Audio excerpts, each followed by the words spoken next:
Hello and welcome. My name is Natalie Areola, and this is But What Does It Mean? Deconstructing Surreal Art. Before we begin breaking down today's image, I would like to talk a little about André Breton. André Breton was the poet who wrote Manifesto of Surrealism. Dream states were very important to Breton and to the surrealists. The early surrealists rejected logic and rationality as the facile preoccupations of a dull and disaffected industrial society.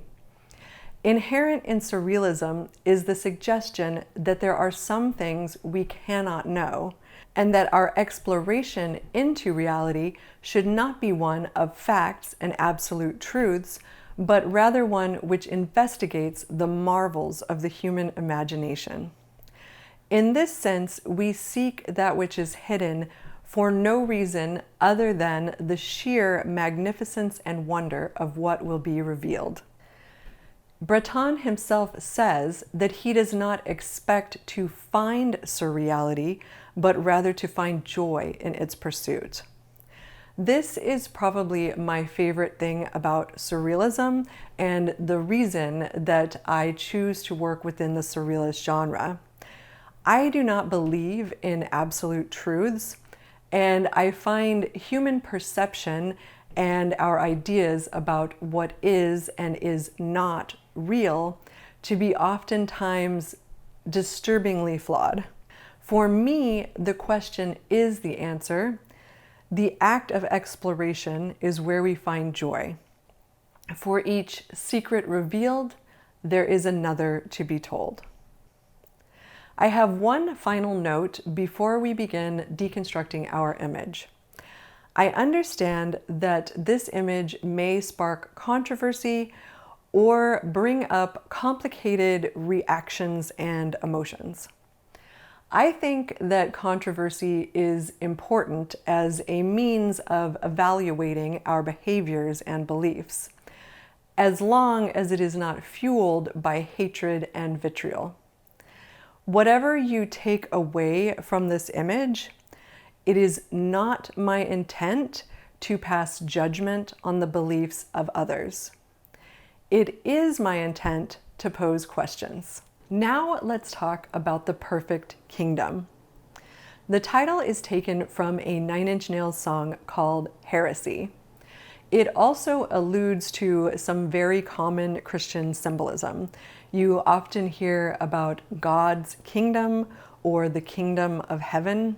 Being a Westerner and growing up going to Baptist churches with my father, my mind naturally connects to this traditional Christian symbolism. However, the ideas I'm trying to express and the questions that I'm asking can be applied to any manner of belief systems. Now let's take a look at the image itself and start with the halo. This fashion of halo is a common motif in Christian art and iconography, but you will see it showing up much earlier than that, and it almost always stands as a symbol for divine light. Divine light has a dual nature. On the one hand, it is a symbol of perfection, sacred knowledge, and protection. But on the other hand, it is a symbol of warning. It is said that one cannot look directly into the face of God, just as one should not stare directly into the sun. Now let's talk about the Bible. It is quite literally the King James Version of the Christian Bible. It is a symbol for divine knowledge and divine law. It is also a symbol for the human search for meaning and purpose. It stands as an answer to the unanswerable and provides certainty in an uncertain world. The Bible covers the eyes, implying that it is obscuring something from being seen or understood. Our final symbol takes the form of an action. She is eating the pages of the book. In Christian iconography, John the Evangelist is sometimes depicted as swallowing the book of Revelation. This stands as a powerful symbol because he is quite literally taking the book into himself in a similar fashion to how one takes in the body of Christ at communion. I am an atheist, and it would be dishonest of me to say that this image was not intended to at least some degree as a critique of certain less favorable aspects of religious and particularly Christian devotion. However, my intent with this image reaches much further than that. I would like to read from Erich Fromm's The Revolution of Hope.